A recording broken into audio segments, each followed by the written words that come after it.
Hello friends, आज मैं आपको अ बिटर स्वीट लाइफ ये 2015 की action drama Korean movie explain करने वाला हूँ। इस मूवी में गैंग का बॉस हमारे मेन कैरेक्टर को एक लड़की पर नजर रखने के लिए बोलता है और अगर सिचुएशन खराब हो गई तो उसे मारना भी है।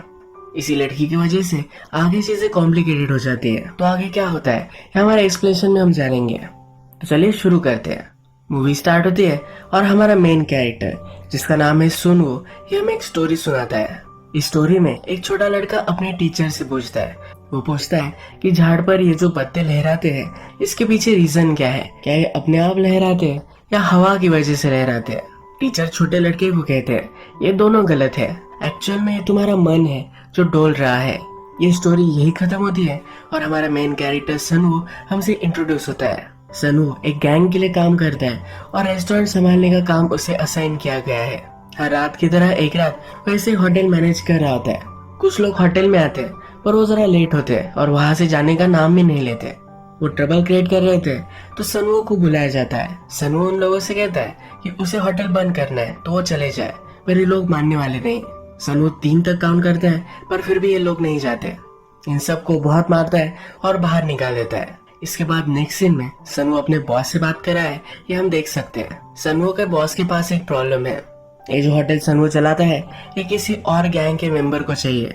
ये दोनों एक दूसरे के दुश्मन है तो एक बड़ी प्रॉब्लम बन सकती है। बॉस सनवो से और भी बात करते हैं। वो कहते हैं कि तुम्हें मैं और एक काम पर भेजना चाहता हूँ। बॉस की एक गर्लफ्रेंड है जो शंघाई में रहती है। बॉस बीच बीच में उस पर नजर रखता रहता है। उसे पता चला है कि उसकी गर्लफ्रेंड का एक फ्रेंड बन चुका है। वो एक साथ घूमने फिरने लगे हैं। इन दोनों में चल क्या रहा है, इनमें रिलेशनशिप क्या है, ये सब बॉस को जानना है। वो किसी पर भी ट्रस्ट नहीं कर सकता तो सनवो को जाने के लिए बोलता है। बॉस सनवो से कहता है यंग लोगों में छोटी मोटी बातें तो होती रहती है, पर अगर वो मुझ पर चीट करी होगी तो वहां जाकर उसे तुम मार कर आओ। सनवो फिर बॉस की गर्लफ्रेंड से मिलने के लिए शंघाई पहुंच जाता है। ये बॉस की गर्लफ्रेंड हमारा और एक मेन कैरेक्टर है, इसका नाम है हिसू। सनवो हिसू के पास आता है और बहाना बनाता है कि उसके बॉस ने उसके लिए एक गिफ्ट भेजा है। ये नाम उसे बहुत ही अजीब लगता है पर फिर भी ये देखकर वो बहुत ही खुश होती है। सनवो यही है। तभी हिसू को सस्पिशियस कॉल आता है। हिसू बाहर जाना चाहती है तो सनवो कहता है कि मुझे ऑर्डर मिला है, तुम्हें कहीं भी जाना हो तो मैं तुम्हें घुमा सकता हूँ। हिसू इसके लिए मना कर देती है। सनवो हिसू के घर के बाहर ही रुकता है और उस पर नजर रखता है। थोड़ी देर में हिसू को लेने के लिए कोई आता है। वो गाड़ी में जहाँ भी जाती है सनवो उसका पीछा करता है। हिसू का एक फ्रेंड है जिसके साथ वो दिन भर घूमती है, खाना खाती है, क्लब में जाती है। ये दोनों कपल्स की तरह ही है।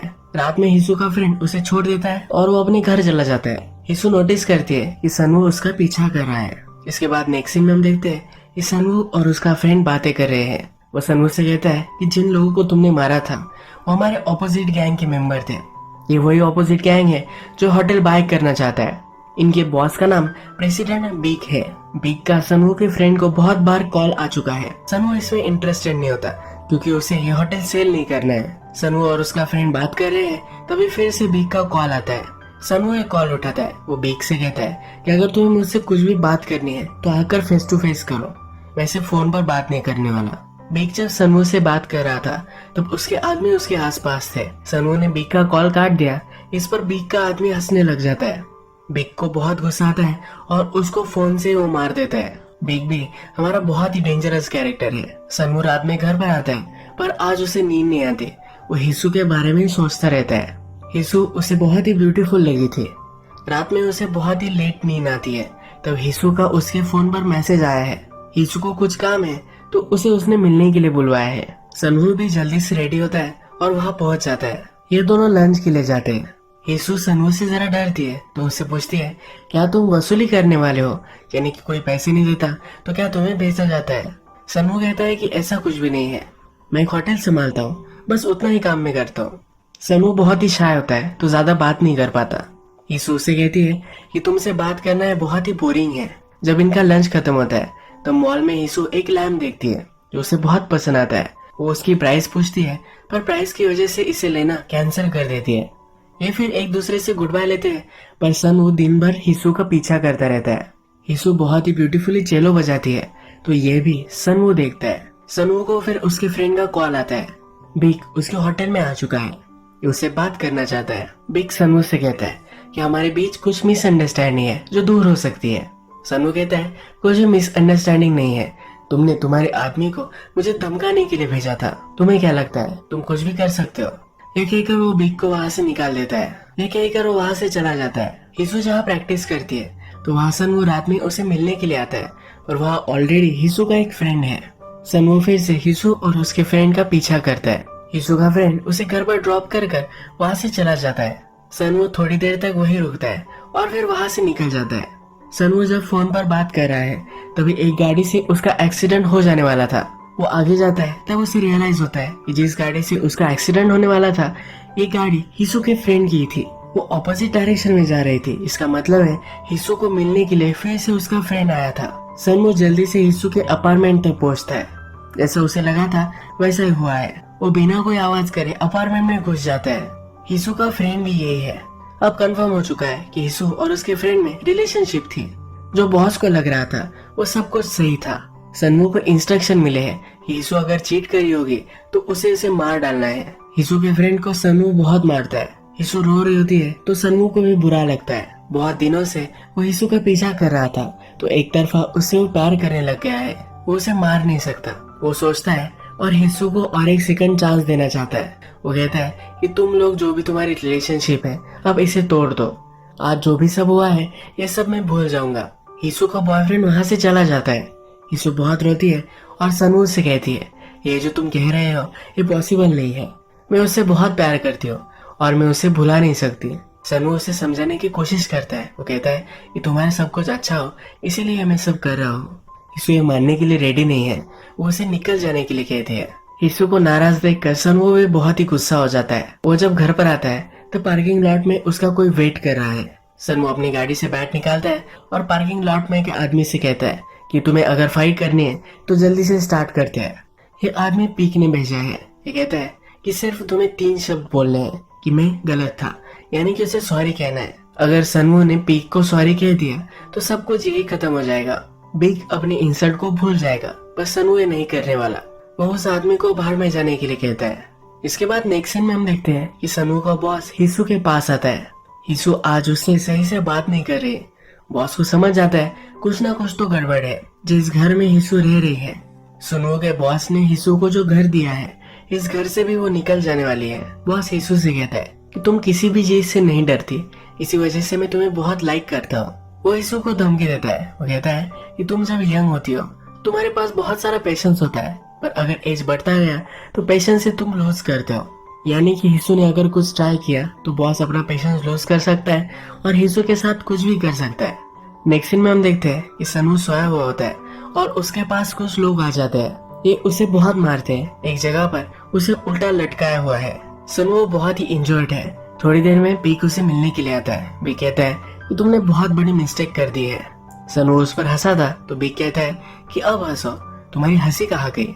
बिग उसे मारने वाला था तभी उसे कॉल आ जाता है। सन्नू को गाड़ी में डालकर एक सुनसान जगह पर लेकर जाया जाता है। जो भी सन्नू ने किया है, यानी कि हिसू को और उसके लवर को छोड़ दिया है, ये सब कुछ बॉस को पता है। सन्नू से वो बहुत ही अपसेट है। बिग और बॉस भी एक साथ काम करने लग गए हैं और सन्नू इसका विक्टिम बन चुका है। बॉस सन्नू से पूछता है कि ऐसा तुमने क्यों किया। मैंने तुम्हें कहा था कि उन दोनों को तुम्हें मार डालना है, तुम मुझे कॉल कर सकते थे। सन्नू कहता है कि मुझे लगा था कि मैंने जो चूज किया है वो एक अच्छा सोल्यूशन होगा। बॉस सन्नू के फ्रेंड को ही सन्नू के साथ क्या करना है इसकी इंस्ट्रक्शन देकर वहाँ से चला जाता है। सन्नू का फ्रेंड उसके लिए एक बड़ा सा गड्ढा खोदता है। वो जिंदा ही उसे उसमें गाड़ देते हैं। बहुत बारिश हो रही थी तो सन्नू स्ट्रगल कर इस गड्ढे से बाहर आ जाता है।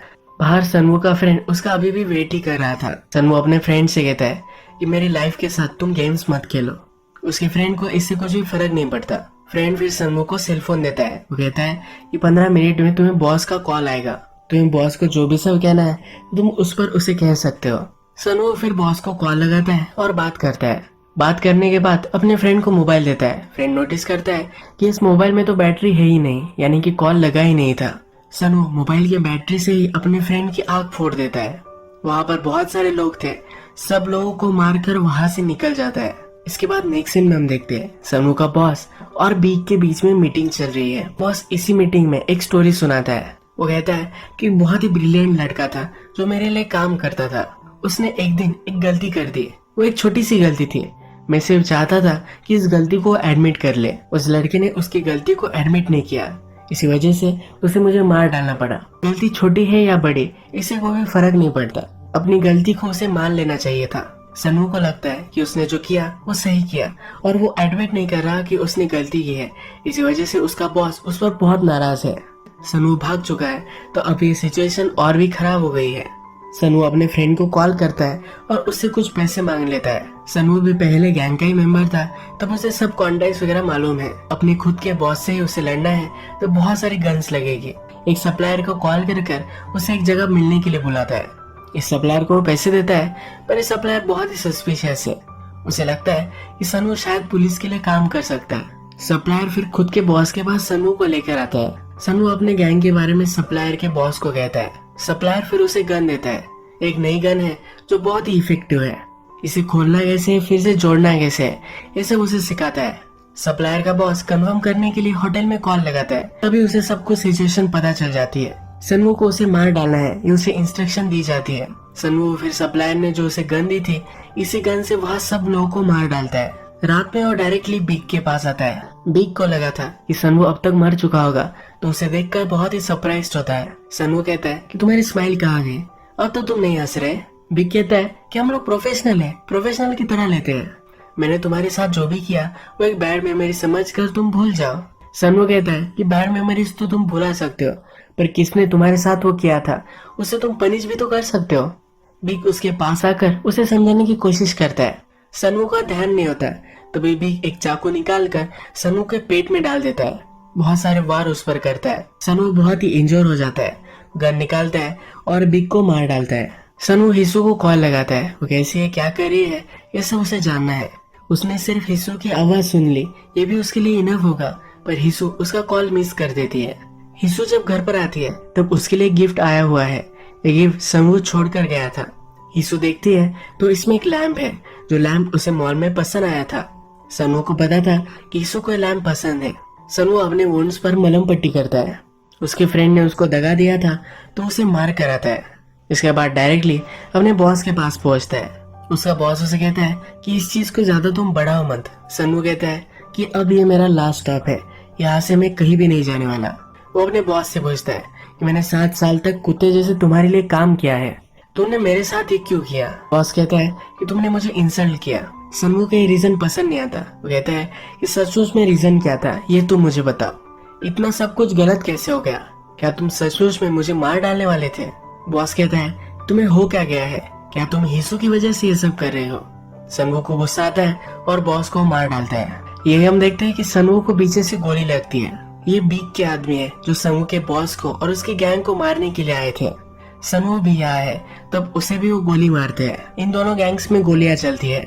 सनू थोड़ा सा होश में था तब सब लोगों को मार डालता है। इस दो गैंग्स की फाइट में सनू को बहुत सारी गोलियां लगती है। सनू फिर से हिस्सू को कॉल लगाने की कोशिश करता है, पर वो लगा नहीं पाता। ऊपर सीलिंग पर उसे कुछ पत्ते दिखते हैं जो हवा से लहरा रहे हैं। ये देखकर उसे हिस्सू की याद आती है। हिस्सू को चेलो प्ले करता हुआ देखकर वो बहुत ही खुश हुआ था। गैंग का और एक आदमी इस होटल में आता है। सनू को वहाँ देखकर उसे मार डालता है। सनू अपने आखिरी पलों में हिस्सू को ही याद करता है। अपने चेहरे पर एक स्माइल के साथ वो मर जाता है। सनू मूवी के लास्ट में हमें और एक स्टोरी सुनाता है। एक छोटा लड़का बीच रात में उठ गया और वो रोने लग गया। टीचर ने पूछा तुम रो क्यों रहे हो, क्या तुम्हें बुरा सपना आया। छोटे बच्चे ने कहा कि सपना तो बहुत ही ब्यूटीफुल था, पर उसे मालूम है कि वो सपना कभी भी सच नहीं होगा। इस रियलिटी को देखकर वो रो रहा है। मूवी के फर्स्ट में भी हमें एक स्टोरी सुनाई गई थी। उसमें कहा गया था कि जो पत्ते डोल रहे हैं ये हवा की वजह से या खुद भी नहीं डोल रहे, ये एक्चुअल में उनका मन है, उनका माइंड है जो ये सब देख सकता है। ये स्टोरी सनू जिस तरह से यीशु से प्यार करता था, इस प्यार को रिप्रेजेंट करती है। एक रैशनल वर्ल्ड में हम रीजन नहीं दे सकते कि सनू यीशु से प्यार क्यों करता था। यीशु को देखते ही उसे प्यार हो गया था, इसके पीछे और कोई रीजन नहीं था। मूवी की लास्ट की स्टोरी को हम अगर समझाए, बच्चा कहता है कि जो ड्रीम उसने देखा था वो बहुत ही ब्यूटीफुल था, पर वो कभी भी सच नहीं हो सकता था। लाइफ की रियलिटी को सोचकर वो रो रहा था। यही चीज सनू के साथ भी हुई थी। वो यीशु के साथ रहना चाहता था, पर यीशु किसी और के साथ प्यार करती थी। अगर वो चाहता भी तब उसका बॉस ये सब नहीं होने देता। जब तक सनू का बॉस जिंदा था तब तक यीशु सही से अपनी लाइफ जी नहीं पाती। वो बॉस ने पहले यीशु को धमकी दी थी। सनवू के साथ भी जो सब हुआ वो सब का उसने बदला ले लिया। लास्ट में यीशु को याद करते हुए एक स्माइल के साथ वो मर गया। उसे मालूम था कि अब यीशु सेफली जी सकती है। इस मूवी का नाम भी बिटर स्वीट लाइफ है, यानी कि कुछ कड़वी कुछ स्वीट। इसी तरह से इस मूवी की बिटर स्वीट एंडिंग हो जाती है। अगर आपको आज का वीडियो अच्छा लगा तो प्लीज इस वीडियो को लाइक कर दीजिएगा। बहुत सारी मूवीज लेकर आता रहता हूँ तो प्लीज इस चैनल को सब्सक्राइब कर दीजिए। बेल नोटिफिकेशन आइकॉन दबाना भी मत भूले, यानी कि सब मूवीज आपको मिलती रहे। हम फिर से मिलेंगे और एक नई मूवी के साथ। तब तक के लिए थैंक यू और आप अपने आप का ख्याल रखिए।